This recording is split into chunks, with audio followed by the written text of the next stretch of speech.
میں دوسرا تیل مکس کر کے بیچتے ہو، یہ بھی تو حرام ہے۔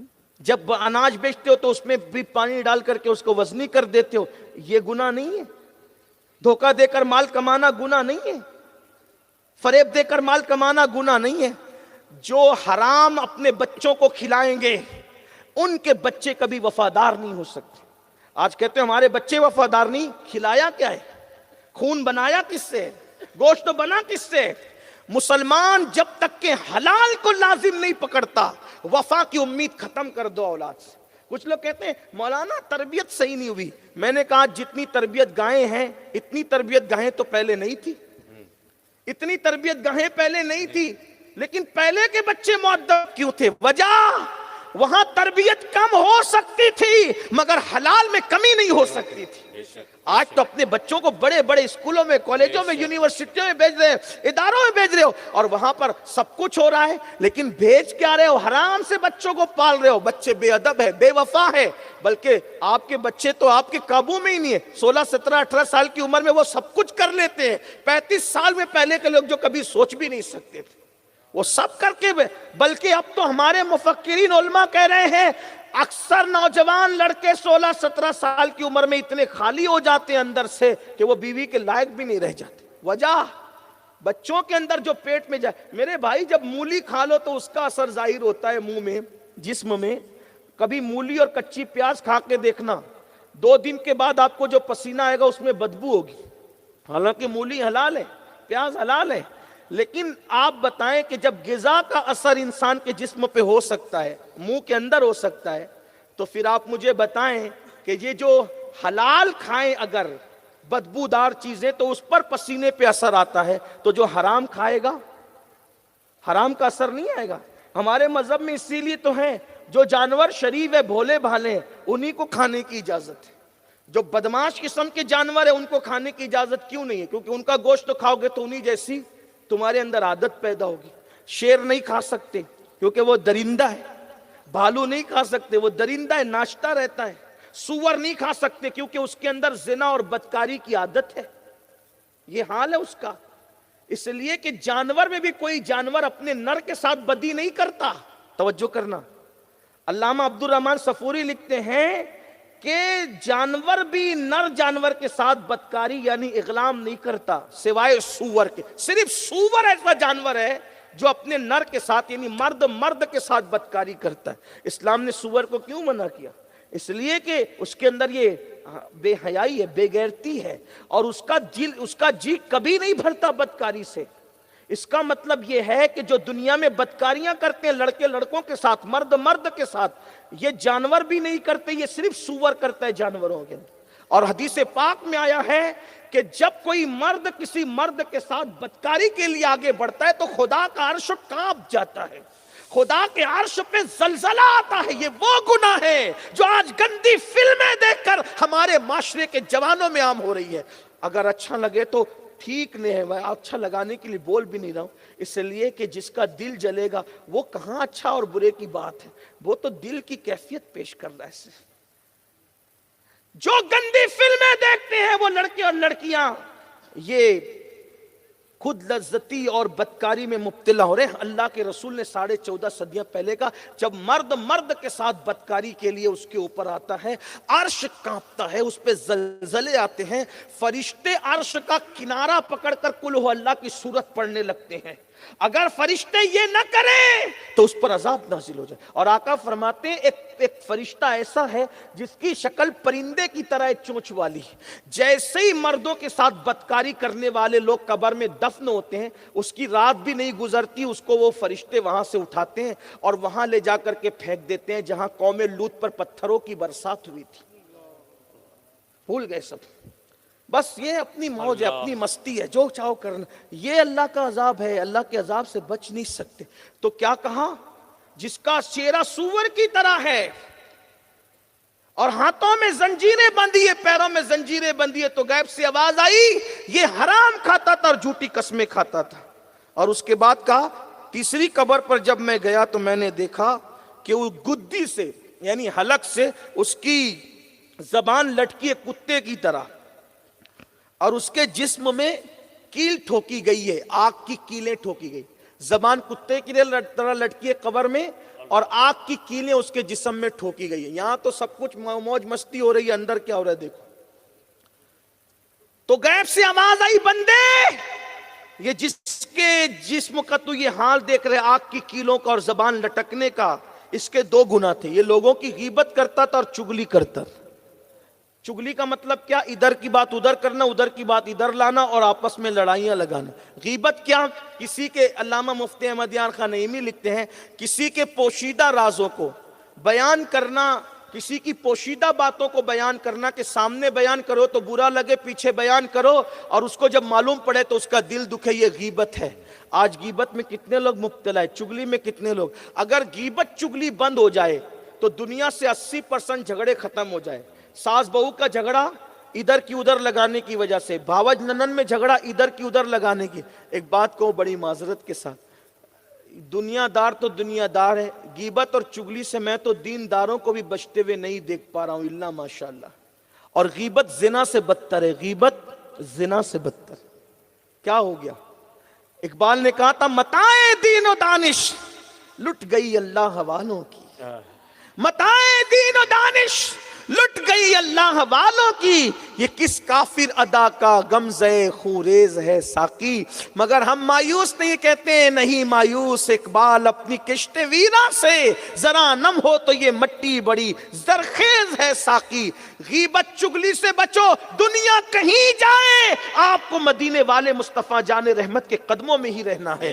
دنیا کو آگے جانے دیجیے، ہم پیچھے چلیں، اس لیے کہ لوگوں کو آگے جانے میں فائدہ لگتا ہے، چلے جائیں. ہمیں تو پیچھے جا کر مصطفیٰ جان رحمت کا نقش پا تلاش کرنا ہے. میرے امام کہتے ہیں، ٹھوکریں کھاتے پھرو گے ان کے در پہ پڑ رہو، ٹھوکریں کھاتے پھرو گے ان کے در پہ پڑ رہو. قافلہ تو اے رضا اول گیا آخر گیا، جانے تو جو جا رہے ہیں ہمیں مصطفیٰ جان رحمت کے قدموں میں پڑے رہنا ہے. اسی میں ہماری کامیابی ہے، ان سے وفا کرنا ہے، اسی میں ہماری کامیابی ہے. او عزت کے متلاشیوں، پولیس سے عزت چاہتے ہو، سپاہیوں سے عزت چاہتے ہو، سیاسی لیڈروں سے عزت چاہتے ہو، سچے دل سے نبی سے وفا کر لو. یہ دنیا کے لوگ کیا ہے، قبر کے فرشتے تمہاری تعظیم کرتے نظر آئیں گے. امام کہتے ہیں، نکیرین کرتے ہیں تعظیم میری، فدا ہو کے تجھ پہ یہ عزت ملی ہے. جب ان سے وفا کرنا فرشتوں سے تعظیم کروا لیتا ہے تو دنیا کی اوقات کیا ہے، دنیا کی حیثیت کیا ہے. مگر ان سے وفا کر لو، اور یاد رکھنا ان سے وفا عمل کے بغیر ممکن نہیں ہے. اللہ اکبر. پھر وہ کہتا ہے چوتھی قبر پہ آیا تو میں نے ایسا سنسنی خیز منظر دیکھا. سب سے خطرناک منظر چوتھی قبر پر تھا، وہ یہ کہ مردہ آگ کی چادر پر الٹ پلٹ ہو رہا تھا، کروٹیں بدل رہا تھا. آگ پر وہ کروٹیں بدل رہا تھا، اور فرشتوں کے ہاتھ میں لوہے کے ہتھوڑے تھے اور وہ اس کو مار رہے تھے.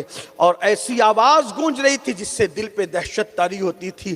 آواز آئی، بندے یہ بے نمازی کا انجام دیکھ لے، یہ بے نمازی ہے. جب میں وہاں سے بھاگنے لگا، سوچا چلو 5ویں قبر کو ہاتھ لگاؤں. کھولا تو میں نے 5ویں قبر میں ایک عجیب سا منظر دیکھا جو چاروں سے الگ تھا. قبر تا حد نگاہ کشادہ تھی، اور ایک تخت تھا، اس پر ایک جوان بیٹھا ہوا تھا. ٹھنڈی ٹھنڈی خوشبودار ہوائیں آ رہی تھی. 5ویں قبر میں الگ ہی منظر تھا. میں نے اس جوان کو دیکھا، دل کو سرور آیا. غیب سے آواز آئی، یہ وہ جوان ہے جس نے جوانی میں سچی توبہ کر لی تھی. تو جب میں نے یہ منظر دیکھا، اب میں آیا ہوں کہ میں بھی توبہ کر لوں تاکہ میں بھی بدل جاؤں، میری زندگی میں بھی انقلاب آ جائے. اس لیے عبد الملک میں توبہ کرنا چاہتا ہوں، سنورنا چاہتا ہوں. اس کفن چور نے توبہ کیا، اور اس کفن چور سے جب پوچھا گیا تو نے اتنی کفن چرائے، یہ بتا کہ کتنوں کے منہ قبلے کی طرف تھے اور کتنوں کے منہ قبلے سے پھرے ہوئے تھے. اس نے کہا میں نے 1000 سے زائد قبروں کے کفن کھولے اور چرائے. میں نے دیکھا 100 میں 99 لوگ کے منہ قبلے سے پھرے ہوتے تھے، ایک ہی مسلمان کا منہ قبلے کی طرف ہوتا تھا. یعنی 100 میں 99% لوگ قبلے سے پھرے ہوتے تھے، ایک ہی کا منہ ہوتا تھا. امام اوزاعی کو خط لکھا گیا، پوچھا گیا کہ یہ بتائیں کہ لوگوں کے منہ قبر میں قبلے سے کیوں پھرتے ہیں. امام اوزاعی فرماتے ہیں جو دنیا میں سنت سے منہ پھیر لیتے ہیں، قبر میں ان کے منہ قبلے سے پھیر دیے جاتے ہیں. میری جوانوں، میری قوم کے جوانوں، جو سنت سے منہ پھیر لے اس کا منہ قبلے سے پھر جائے، جو فرض سے منہ پھیرے ہوئے ہیں ان کا کیا انجام ہوگا۔ خدا کے لیے یہ شعبان کا مہینہ ہے، توبہ کرو، اللہ معاف کرنے والا ہے، بخشنے والا مہربان ہے، سچی توبہ کر لو، بدل جاؤ، زندگی میں انقلاب پیدا کر لو، ورنہ موت پھر مہلت نہیں دے گی۔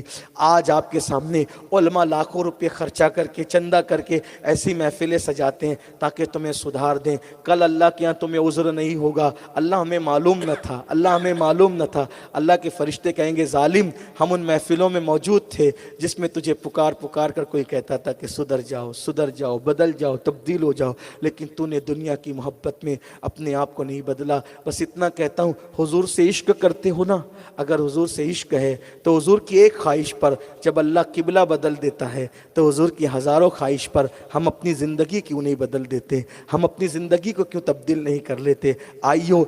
آؤ وہ بے نیاز ہو کر جب اپنے محبوب کی محبت میں قبلہ بدل رہا ہے تو ہم نیاز مند ہو کر، گنہگار ہو کر، امتی ہو کر ان کی خواہش پر اپنی زندگی کیوں نہ بدلے، بدل ڈالو زندگی کو۔ اقبال نے کہا تھا غلط روی سے منازل کے بود بڑھتے ہیں، مسافر و روش کارواں بدل ڈالو، زندگی بدلو، تبدیل کرو۔ آپ زندگی بدلیں، اللہ ہمارے حالات بدل دیں گے۔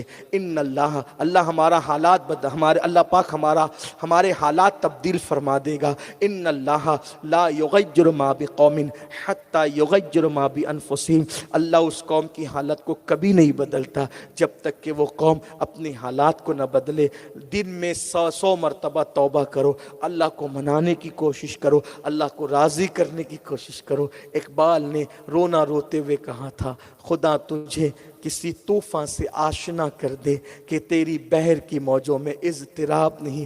میرے امام نے کہا تھا اللہ اکبر کہ صدقہ پیارے کی حیا کا، نہ لے مجھ سے حساب، بخش بے پوچھے لجائے کو لجانا کیا ہے۔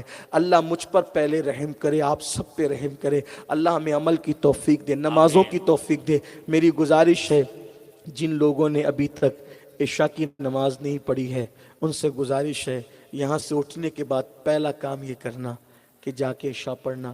کل سے نماز شروع نہیں کرنا، آج سے کرنا اور ابھی سے کرنا۔ کیا میں امید کرتا ہوں؟ ذرا ہاتھ اٹھا کے وعدہ کرے تو کتنے لوگ آج سے نماز کا عہد کرتے ہیں؟ بھائیو وعدہ کرو گے تو بھی فرض ہے، نہیں کرو گے تو بھی فرض ہے۔ ذرا اٹھائیں، تھوڑی دیر اٹھا کے رکھیں، تھوڑا فرشتوں کو گواہ بنائیں، اللہ کو گواہ بنائیں۔ بولو نماز کی پابندی کرو گے نا انشاءاللہ۔ سردی ہو، گرمی ہو، بارش ہو، نماز پڑھیے۔ اور میرے بھائی صرف 10 منٹ، ایک نماز کے لیے 10 منٹ۔ اللہ کا وعدہ ہے حی علی الصلاۃ، تم نماز کی طرف آؤ، حی علی الفلاح، اللہ تمہیں کامیابی عطا فرمائے۔ جو نماز کی طرف آیا وہ کامیابی کی طرف آیا۔ اللہ پاک ہم سب کے حال پہ رحم فرمائے۔ گفتگو کے درمیان کوئی غلطی ہو تو اللہ تعالیٰ معاف فرمائے۔ استغفر اللہ ربی ان ربی لغفور الرحیم۔ میں آپ سب کا شکریہ ادا کرتا ہوں، آدھی رات گزرنے کے بعد بھی آپ اتنے شوق سے سنتے رہے، اور اللہ آپ کو بہتر جزا دے، بہتر صلہ دے۔ لیکن ابھی آپ کو جانا نہیں، آپ نے اتنی دیر برداشت کیا نا، 5 منٹ اور، اس لیے کہ فیض النبی جو دارالعلوم ہے اس کے بچوں کی دستار بندی ہے۔ یہ محفل دستار کے لیے ہی ہے۔ اگر آپ بچوں کی حوصلہ افزائی کے لیے 5 منٹ اور دے دو گے، کتنا خوش ہوں گے یہ مہمانان رسول، یہ علماء کتنا خوش ہوں گے، ان کے دل سے دعائیں نکلے گی۔ تھوڑا ٹائم دے دو اور یہ منظر آپ دیکھ لو تاکہ بچوں کی حوصلہ افزائی ہو جائے۔ السلام علیکم۔